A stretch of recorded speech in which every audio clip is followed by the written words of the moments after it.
আমাদের এলাকায় মসজিদ অথবা মাদ্রাসা সুধী সমাবেশের আয়োজন করে এলাকার সব ধরনের ব্যক্তিদের দাওয়াত করা হয়।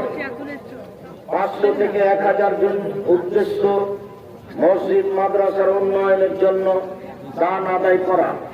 উল্লেখোক্ত অনুষ্ঠানের যাবতীয় খরচ দানকৃত টাকা থেকে পরিশোধ করার পর অবশিষ্ট টাকা মসজিদ মাদ্রাসা তহবিল দেওয়া হয়। তহবিলে দেওয়া হয়, যারা খরচ করেছে ওরা তো ধন্যবাদ।